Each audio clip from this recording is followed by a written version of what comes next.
Today, we're going to be looking at the... Hold that thought. The locusts are here. Roll the clip.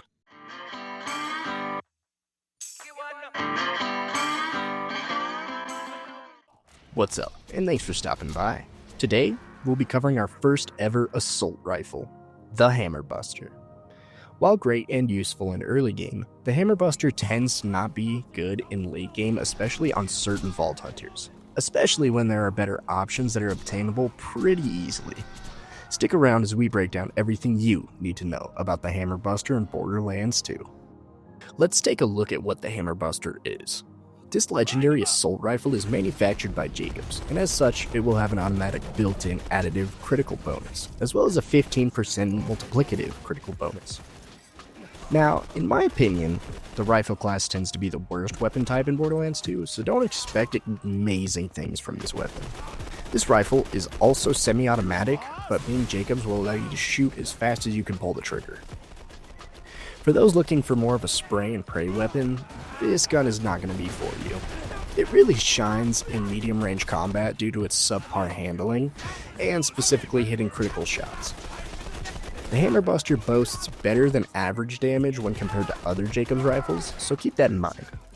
Definitely not a bad choice if you want to use an assault rifle. The red text reads, "Gar, Gorar, my dad's a scientist, Gar," which the internet tells me is a reference to the webcomic Gears of Awesome by Ego Raptor. The name of the gun is also a reference to the Hammer Burst assault rifle from the Gears of War series. So where do you get the Hammer Buster? The Hammer Buster can be dropped from a psycho in the dust named McNally. He has a little shack not far from the fast travel in the dust as shown on screen. However, to get McNally to spawn, you must start the side quest, The Bane, located just outside of Moxie's bar in Sanctuary. You'll have to go and collect a few echo recorders before you reach McNally.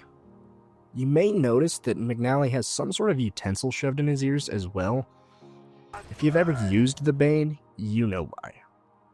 Moving on, McNally does have a 10% chance to drop the Hammer Buster, but like I stated in the intro, there are better options if you're looking for a good Jacobs rifle. However, the better weapons can only be acquired at level 62 since it is a pearlescent rarity. Want to know what it is? Well, stick around until the "Is it worth it" section of the video. What parts should you keep a lookout for to get max DPS on this weapon? Something that is a little unique about the Hammer Buster is that unlike most legendaries that will have a locked matching barrel, the Hammer Buster actually has a locked doll barrel opposed to a Jacobs. Just a little fun fact for you. For the prefix, however, you will want to look for a wild prefix, which is kind of unusual considering that this is not the damage prefix. This is actually the fire rate and accuracy prefix, and it just barely beats out the boss version due to the fire rate, but both are pretty good. Moving on to the grip, of course you will want the Jacobs grip, which will increase overall base damage at the cost of recoil, reload speed, and fire rate. So what Vault Hunter do I think uses it best? So assault rifles tend to lack in comparison to most other weapon types in the game. However, there is one character that tends to excel with them. Axton the Soldier, which, makes sense since he's the soldier class. Axton overall has quite a few generic increased weapon damage skills that I will show on screen now, so pause the video if you would like to read into these. But I wanted to more focus on some specifics that increase the stats of rifles specifically. One of these skills is Overload, which will grant the player up to a 50% magazine increase on assault rifles. This is especially useful on Jacob rifles, considering they usually have a low magazine. Axton also has a class mod that boosts assault rifle damage and magazine size. This is the Purple Rifleman class mod. An honorable mention might be Zero due to his skills like Headshot and Killer, which both boost the critical damage of this weapon even further. Also having skills like Optics make this gun's stability a little bit better and more usable at long range. But let me know who you think would be an honorable mention. So do I think the Hammer Buster is worth using? As I've stated quite a bit, this gun is very mid.